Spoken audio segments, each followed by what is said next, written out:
ახალი ამბავი, რომელმაც დღეს ამერიკაში საინფორმაციო სივრცე აფეთქა. რუსეთმა ციხიდან გაათავისუფლა ყოფილი ამერიკელი საზღვაო ქვეითი რობერტ გილმანი. მას პირადად სტივენ ვიტკოვი ახლდა, ხოლო თეთრმა სახმა გამოაქვეყნა ამაღელვებელი ფოტო, რომელზეც დონალდ ტრამპი გილმანის ფოტოს უყურებს ბორცზე, რომელიც უკვე აბრუნებს საზღვაო ქვეითს სახლში, ამერიკაში. თავად დონალდ ტრამპის თქმით, რუსეთმა საერთოდ არაფერი მოითხოვა საანცვლოდ. თითქოს გაცვლა არ ყოფილა, ვაჭრობა არ ყოფილა. უბრალოდ რუსეთმა კეთილგანწყობით გაუშვა ამერიკელი ლავროვისა და რუბიოს შეხვედრის შემდეგ. მაგრამ აი სად არის პრობლემა. მოსკოვი საერთოდ არასდროს არაფერს თმობს, უფასოდ და უმიზეზოდ. და სწორედ ამიტომ ბრიტანეთსა და ევროპაში ახლა ფიქრობენ, რას ელოდება ვლადიმირ პუტინის სინამდვილეში ამ კეთილი ნების ჟესტის სანაცვლოდ. ამიტომ ამ გამოშვებაში განვიხილავთ მთელ ისტორიას და ვერსიებს იმის შესახებ, რას ცდილობს ამ ნაბიჯით კრემლი. და ასეთი ქცევის მიზეზები ალბათ არ გაგახარებთ. ჩემი სახელია ალექსეი პეჩი, მოდით ერთად განვიხილოთ ეს თემა. მაგრამ სანამ დავიწყებთ, გთხოვთ, გამოიწეროთ ეს არხი. ჩვენ მივდივართ 300,000 გაუნწერის ნიშნულამდე. ამიტომ მადლობელი ვიქნები თითოეული თქვენი გამოწერისთვის. აი ეხლა შეამოწმეთ გთხოვთ ამ ვიდეოს ქვეშ არხი გამოწერილი გაქვთ თუ არა. თუ არა, დააწექით გამოწერის ლინკს. ამისთვის მადლობელი ვიქნები. მოდი დავიწყოთ აშშ-ს ყოფილი საზღვაო ქვეითით გილმანით. 32 წლის ყოფილი ამერიკელი საზღვაო ქვეითი რობერტ გილმანი ვორონეჟის კოლონიაში იჯდა 2022 წლიდან და მას მსჯავრი დასცეს თითქოს და რუს პოლიციელზე თავდასხმაში. საპატიმროში მან 4 წელზე მეტი გაატარა, თუ ზუსტად ვიტყვით 1666 დღე. და აი ბოლო თვეებში ცნობილი გახდა, რომ მისი როგორც ფიზიკური, ასევე ფსიქოლოგიური მდგომარეობა მკვეთრად გაუარესდა. გილმანის ნათესავები ამტკიცებდნენ, რომ ივნისიდან ის დისოციაციურ სტუპორში იყო, ვერ გადაადგილდებოდა დამოუკიდებლად და ზონდის საშუალებით იკავებოდა. ასევე ჩიოდა წამებაზე და პრეპარატების ინექციებზე, რომლებიც მის ცნობიერებას ცვლიდნენ. ივნისის დასაწყისში ის ციხის საავადმყოფოდან უკვე სამოქალაქო სამედიცინო დაწესებულების ფსიქიატრიულ განყოფილებაში გადაიყვანეს. ასე რომ გათავისუფლება მართლაც მოჰყვა პირდაპირ იმ ცნობებს, რომ ის სიკვდილთან ახლოს იყო. და ჩანს, რომ რუსები უბრალოდ ჩქარობდნენ, რომ ამერიკელებისთვის გადაეცათ იგი. რომ ის არ მომკვდარიყო რუსულ ციხეში სავარაუდო წამების შედეგად. როიტერსის ინფორმაციით, ვლადიმირ პუტინმა გილმანის სწორედ ჰუმანიტარული მოსაზრებებით შეიწყალა. და აი აქ არის ის მომენტი, რომელიც მთელ ამ ისტორიას რბილად რომ ვთქვათ, უცნაურს ხდის. დონალდ ტრამპმა პირადად დაადასტურა, ციტატა: ჩემი განხილვების შემდეგ პრეზიდენტ ვლადიმირ პუტინთან რუსეთმა დათანხმდა მისი გათავისუფლებას, კერძოდ ჰუმანიტარული მოსაზრებებიდან გამომდინარე. ჩვენ ვაფასებთ ამ გადაწყვეტილებას ისევე როგორც იმ ფაქტს, რომ რუსეთმა არ მოითხოვა გათავისუფლება საანცვლოდ. ანუ ოფიციალურ ვერსიით, საერთოდ არ ყოფილა არანაირი ვაჭრობა.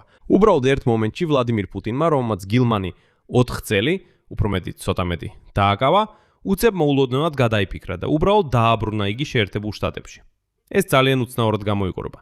სხვათა შორის პროცესი ერთ დღეზე მეტი გაგრძელდა. გილმანის საკითხი კიდევ ერთხელ დააყენა აშშ-ის სახელმწიფო მდივანმა მარკ რუბიომ რუსეთის საგარეო საქმეთა მინისტრ სერგეი ლავროვთან შეხვედრაზე ივლისის ბოლოს. და თავად გათავისუფლებაში, როგორც ტრამპი ამბობს, მონაწილეობდა მთელი გუნდი. სპეციალური წარმომადგენელი სტივენ ვიტკოვი, სპეციალური წარმომადგენელი მძევლების გათავისუფლების საკითხებში ადამ ბელერი, ტერორიზმთან ბრძოლის უფროსი დირექტორი სებასტიან გორკა, ტრამპის სიძე ჯარედ კუშნერი და ასე შემდეგ. რუსეთის მხრიდან გათავისუფლების შესახებ, ჰუმანიტარული მოსაზრებებით.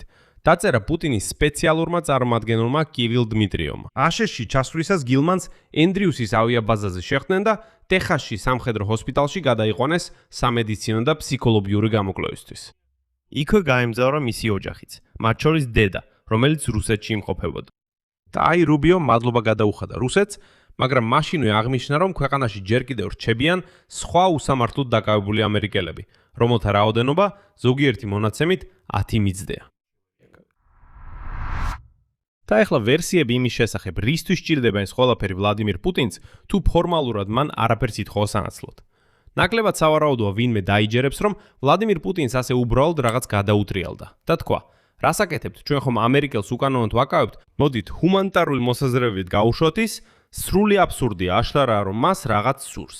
და აი აქ Sky News-ის კორესპონდენტი აივარ ბენეტი, როგორც მე მგონია ალბათ ყველაზე ზუსტ ახსნას იძლევა. ის პირდაპირ ამბობს: ეს ძალიან უჩვეულო, რადგან მოსკოვი იშვიათად აძლევს რამეს უფასოდ და ნაკლებად სავარაუდოა, რომ საქმე იმაშია, თითქოს პუტინი უცებ უფრო რბილი ან ადამიანური გახდა. მისი ფორმულირება ასე ჟღერს: ეს უფრო კრემლის არც თუ ისე დახვეწილი მცდელობა მოიპოვოს თეთრი სახლის მხარდაჭერა დიპლომატიური დივიდენდების მიღების იმედით.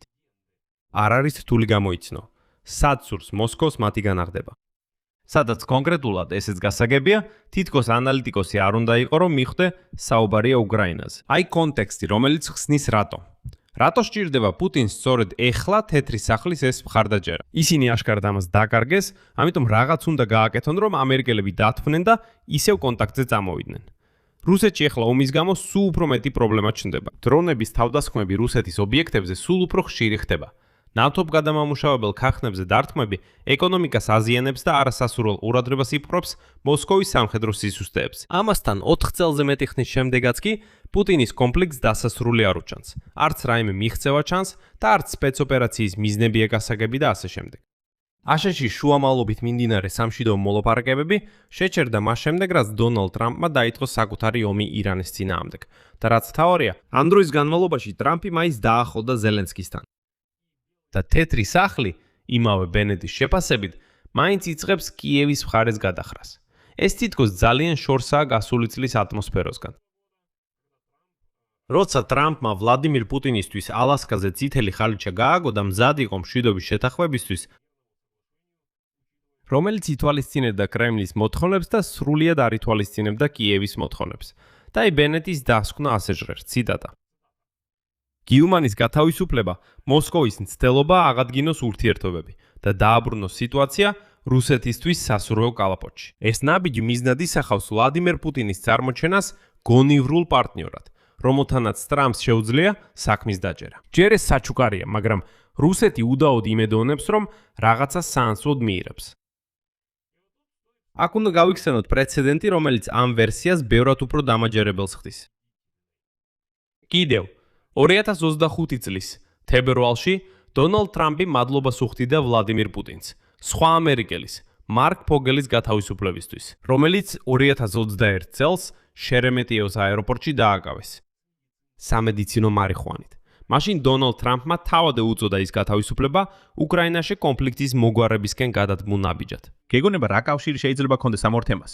ის ამბობს: სუპერ, ვლადიმირ პუტინმა გაათავისუფლა ფოგელი, ესე იგი ის მზადაა უკრაინაში მშვიდობაზე წავიდეს. ამის შემდეგ კი ტრამპისა და ზელენსკის შეხვედრა ოვალურ კაბინეტში გაიმართა. ის შეხვედრა, სადაც მას ეუბნებოდნენ, რატომ არ ხარ კოსტიუმში, სადაა შენი კოზირები და ასე შემდეგ. ანუ ჩვენ უკვე გვაქვს მზა პრეცედენტი, სადაც თავად ამერიკის პრეზიდენტმა საჯარო დააკავშირა ეს ჰუმანიტარული ჟესტი რუსეთის მხრიდან ამერიკელების გათავისუფლებასთან, სწორედ უკრაინის მოლაპარაკებების კონტექსტში. ასე რომ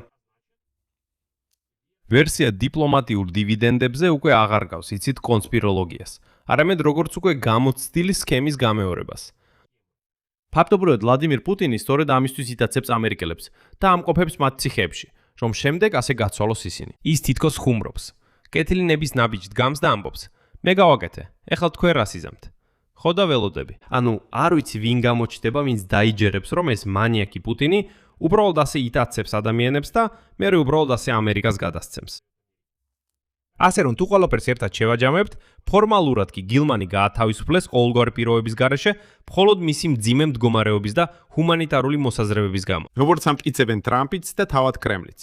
მაგრამ რეალური კონტექსტი, რაც მთავარია შაშანდელი პრეცედენტი ფოგელთან დაკავშირებით და მიმდინარე ზეწოლა რუსეთზე ნავთობ გადამამუშავებელ ქარხნებზე დარტყმების გზით და გაჩერებული მოლაპარაკებები მიუთითებს იმაზე, რომ ეს, ასე ვთქვათ, უფასო საჩუქარი რეალურად გადავადებული გადახდის ანგარიშია.